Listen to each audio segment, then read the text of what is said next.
Bom, sucesso na automação industrial, basicamente, ele depende desses três fatores: conhecimento de processo de fabricação, conhecimento técnico e atitudes que farão diferença. Hoje eu vou falar para vocês aqui, de uma forma mais detalhada, como esse profissional da automação industrial, para ele alcançar o desejo de entrar pela primeira vez na área, ou simplesmente mudar de empresa, conquistar novos patamares, ou até mesmo, se você está iniciando nessa área, quais são as qualidades que o farão chegar no topo, né? Quais são essas?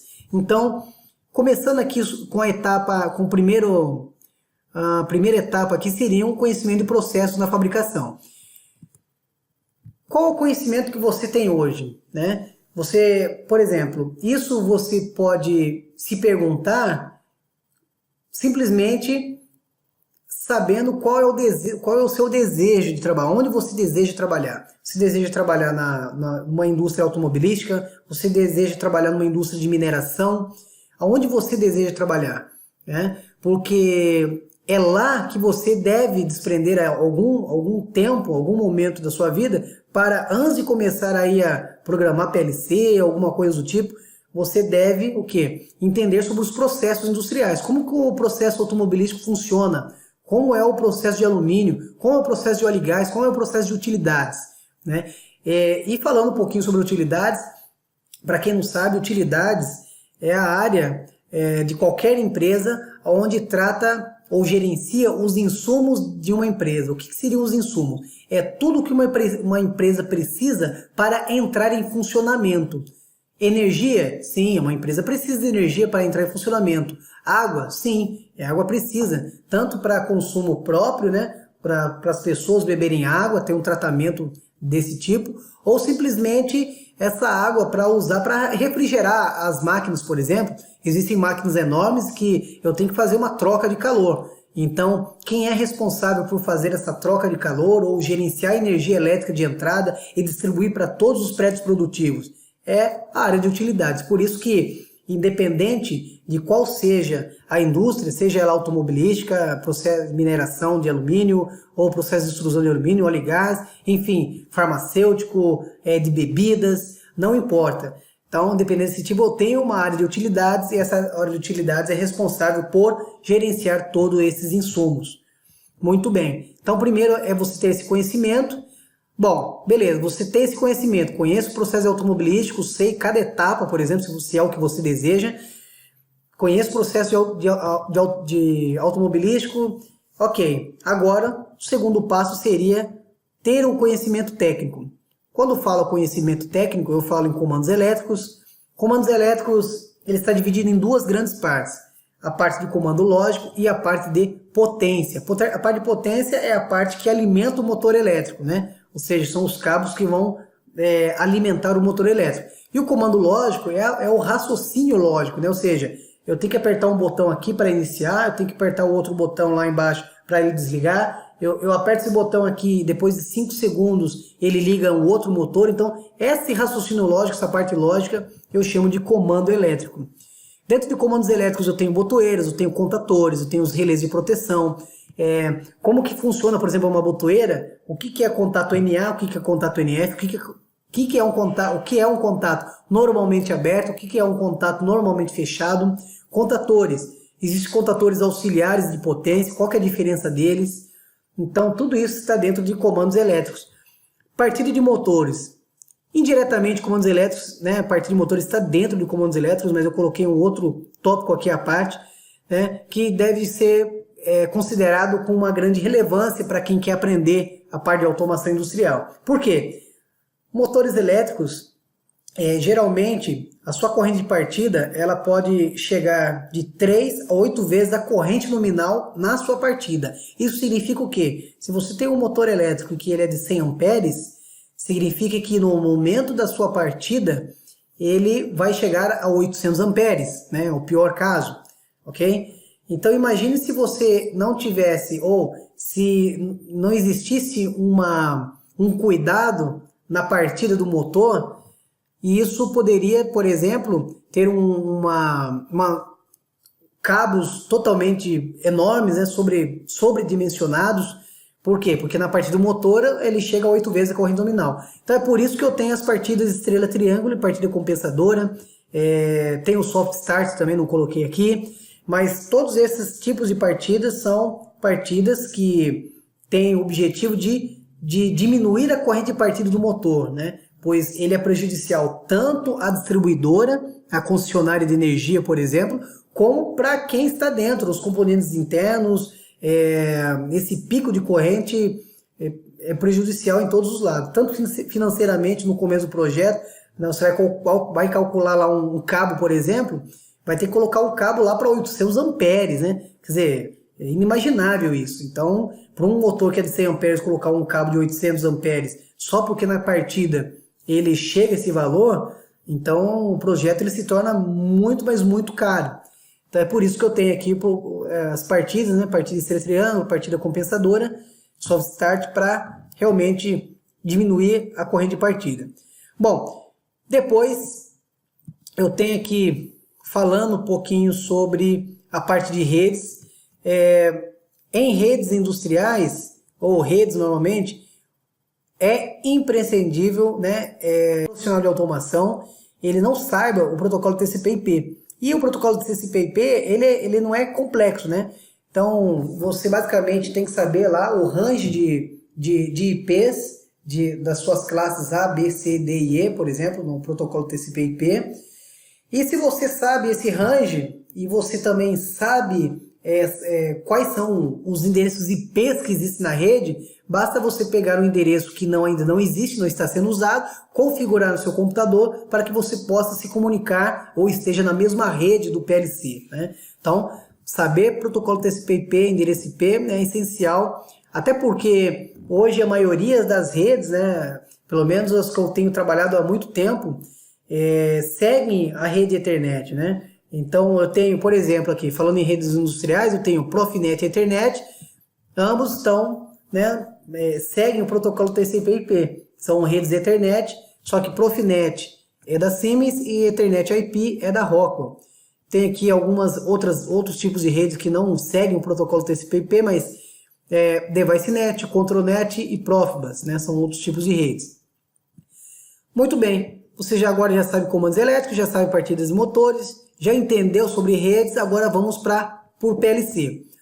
PLC, na verdade, ele é muito mais abrangente do que somente isso que eu escrevi aqui. Quando eu falo sobre PLCs, primeiro, existem 5 tipos de linguagem de programação e você, né, tem que se adaptar ou se adapta ao que você mais entende ou o que mais as empresas usam, né? Então, posso falar para você logo de cara que o Ladder é o mais usado. Mas não significa que você só vai encontrar ladder nas empresas. Você vai encontrar STL, você vai encontrar diagrama de blocos, enfim.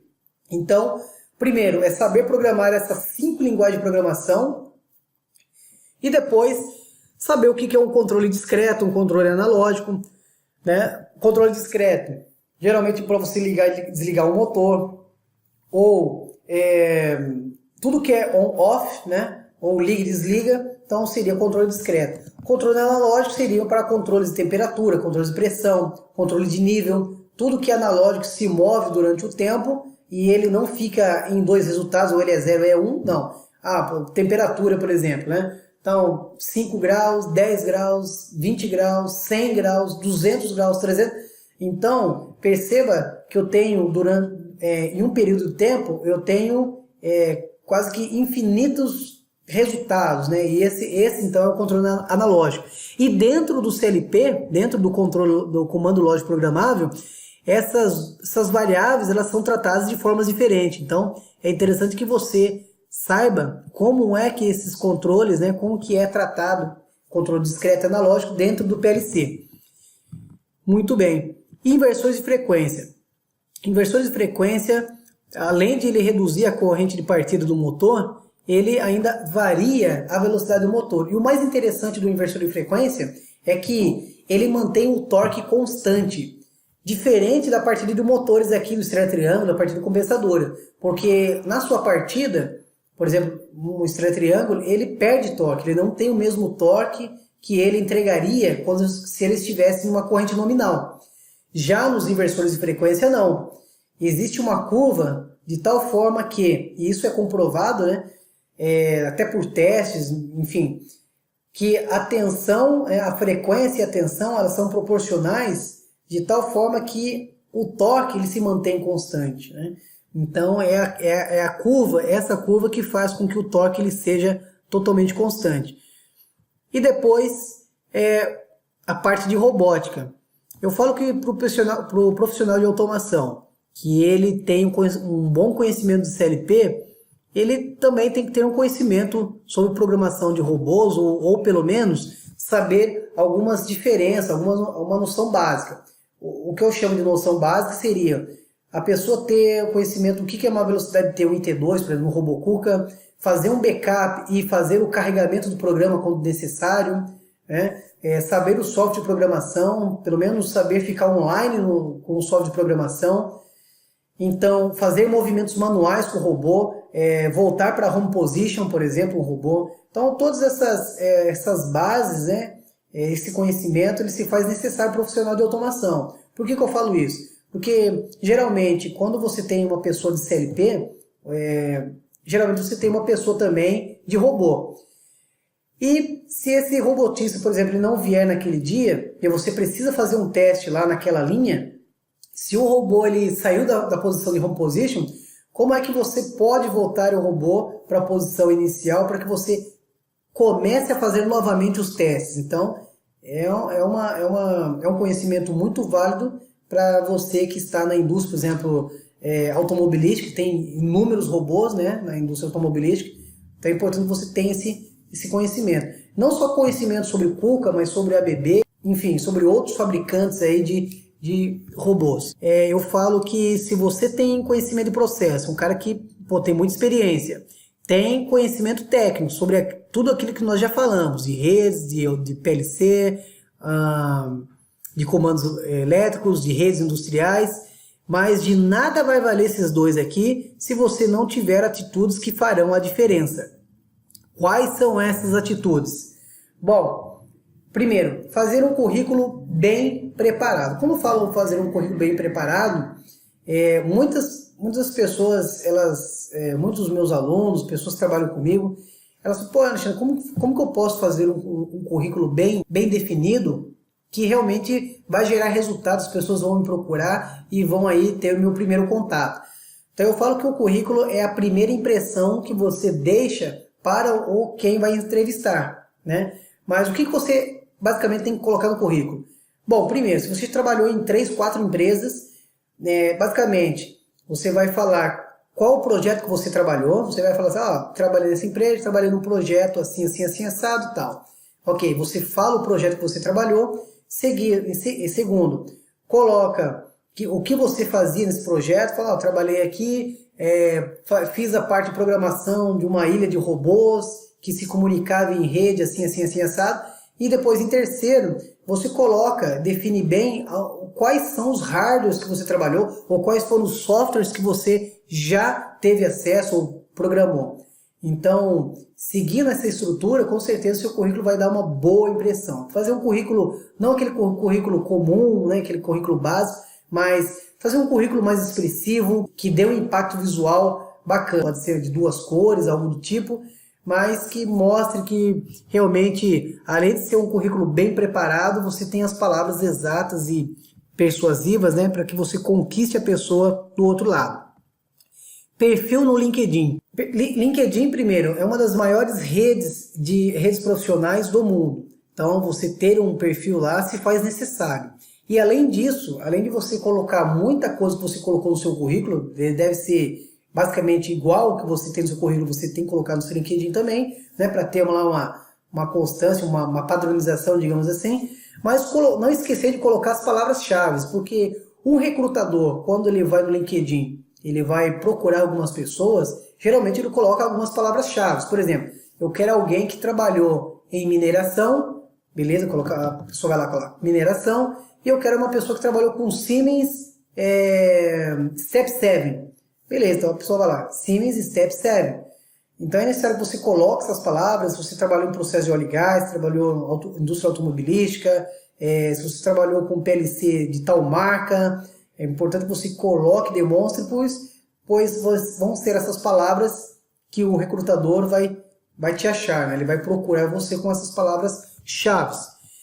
Mesma coisa do Indeed, mesma coisa que eu não coloquei aqui, mas no vagas.com, né? Então você colocar essas palavras, fazer um currículo, um perfil bem legal nessas patamares. Carta de apresentação. O que seriam essas cartas de apresentação? Basicamente, essas cartas de apresentação, elas podem ser uma pessoa que você já trabalhou há muito tempo, por exemplo, um gerente, alguma pessoa que já sabe do seu trabalho, pode fazer uma carta de apresentação em Word ou em PowerPoint, enfim.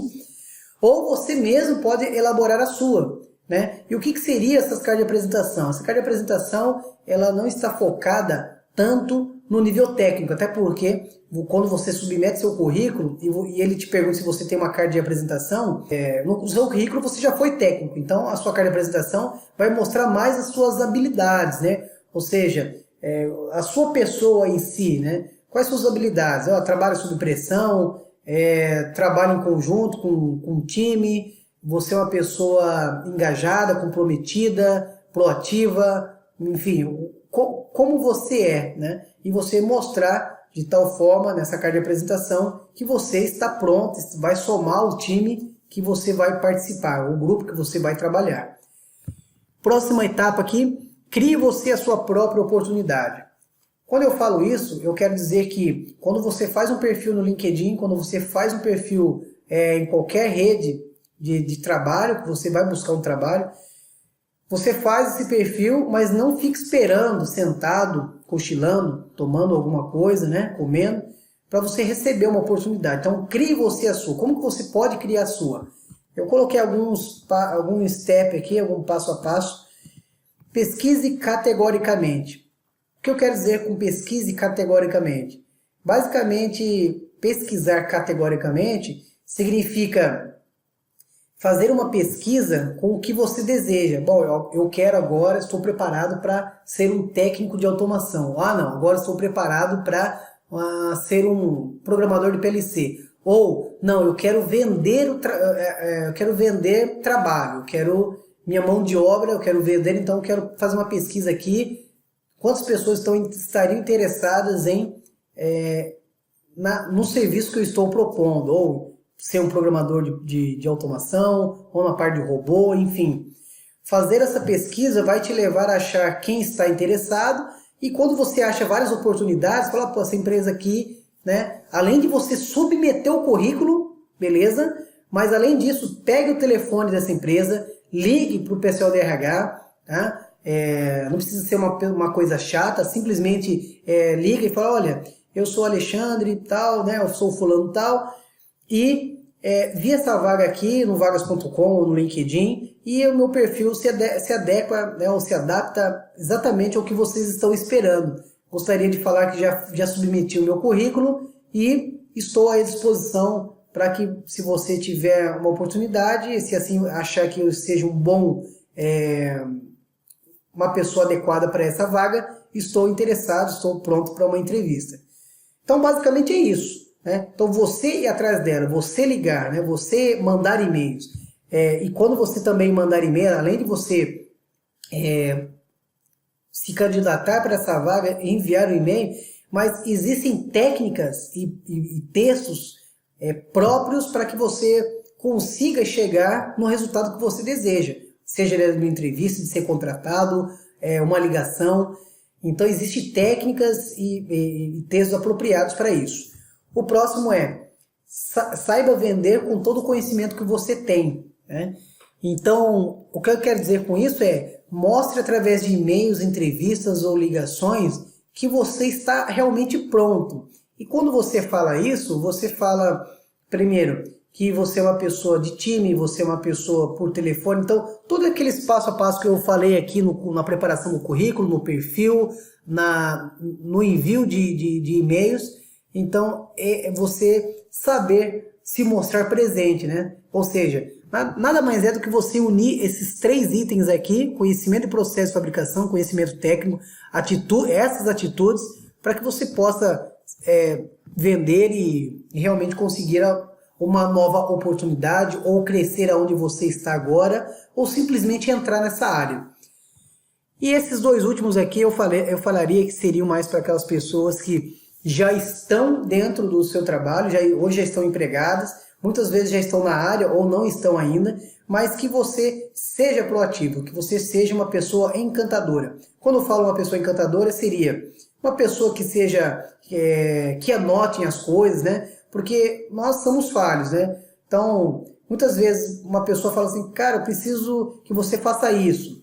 E se você não é uma pessoa que não é muito de anotação, ou não anote isso em algum lugar da sua, né, num caderno, ou enfim, no tablet, alguma coisa do tipo, você vai acabar esquecendo, né? E a pessoa vai te cobrar, e aí você vai, poxa, esqueci daquele detalhe. Principalmente se você tem muita tarefa todos os dias, então é necessário que você liste isso, né?